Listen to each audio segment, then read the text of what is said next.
Hi friends, அனைவருக்கும் வணக்கம். 2 நாளாக வீடியோ போடலை.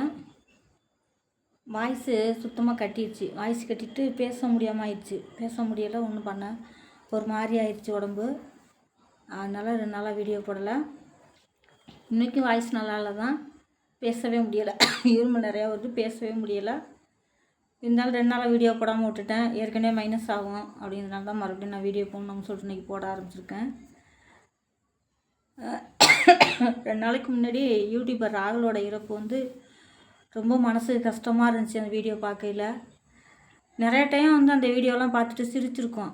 மனசில் உள்ள கவலையெல்லாம் மறந்து நம்ம சிரிச்சிருக்கோம். மற்றவங்கள சிரிக்க வைக்கிறாங்க, அவங்க வாழ்க்கையில் சந்தோஷமாக இருக்காங்கன்னு கண்டிப்பாக யாருமே நினைக்காதீங்க. நம்ம எவ்வளவோ வந்து வெளியில் யார் சிரிக்கிறாங்களோ, வெளியில் சிரிக்கிறவங்க யாருமே மனசளவில் சந்தோஷமாக இருந்ததா சரித்திரமே இல்லை. நான் ஏற்கனவே அதை உங்கள்கிட்ட சொல்லியிருக்கேன். அதான் உண்மை.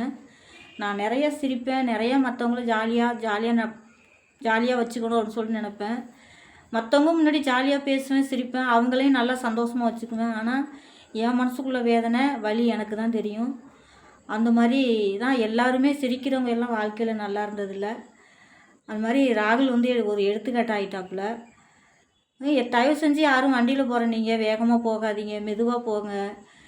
வண்டியில் போகையில் செல்ஃபோன் பேசிகிட்டே போகாதீங்க. நம்மளை நம்பி நம்ம குடும்பம் இருக்குது, நம்ம ஃபேமிலி இருக்குது, நம்ம பிள்ளைங்க இருக்குது, நம்மளை பெற்றவங்க இருக்காங்க, நிறைய சுமைகள் நம்மளுக்கு இருக்குது.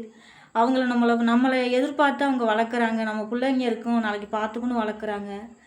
அவங்கள விட்டுட்டு நம்ம திடீர்னு நம்ம வேகமாக போனோம், சரக்கு அடிச்சுட்டு வண்டியில் ஆக்சிடெண்ட் ஆகிடுச்சு, இப்படியெல்லாம் ஆகிற நேரத்தில் நம்மளை பெற்றவங்களோ, நம்மளை நம்பி வந்தவங்களோ, நம்மளை நம்பி இந்த பூமிக்கு வந்ததோ ரொம்ப கஷ்டப்படுவாங்க.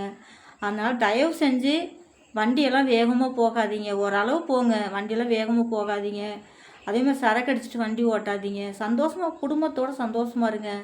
அப்பா அம்மா கூட சந்தோஷமாக இருங்க. குழந்தைக்குட்டி, ஒய்ஃபை எல்லாம் வெளியில் கூட்டிகிட்டு போங்க. உங்களுக்கு சந்தோஷம் வேணும்னா அந்த மாதிரி முறையில் சந்தோஷமாக இருங்க. வண்டியில் வேகமாக போகிறது தான் சந்தோஷம், சரக்கு அடிச்சுட்டு வண்டியில் ரேஸ் கொடுக்குறது தான் சந்தோஷம் அப்படிலாம் நினைக்காதீங்க.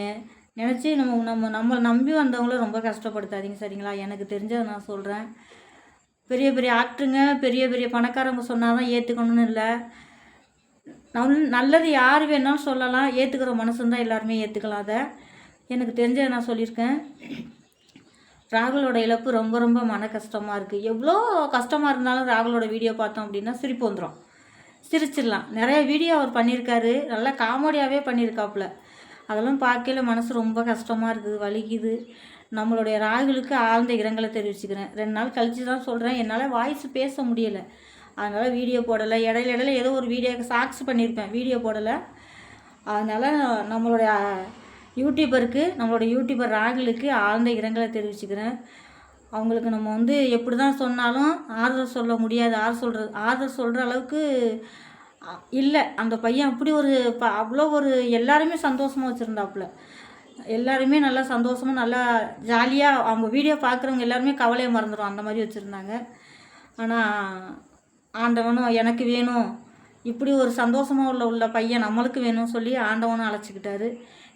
நீங்கள் சந்தோஷமாக இருந்தது போதும், நாங்களும் சந்தோஷமாக இருக்கணும்னு சொல்லிட்டு கடவுளை அழைச்சிக்கிட்டாரு அவங்களுடைய ஆன்மா சாந்தி அடைய இறைவனை வேண்டுவோம். Okay bye. பிடிச்சிருந்தா லைக் பண்ணுங்கள், ஷேர் பண்ணுங்கள், கமெண்ட் பண்ணுங்கள். உங்கள் MS Meenakshi Ragini. Okay bye.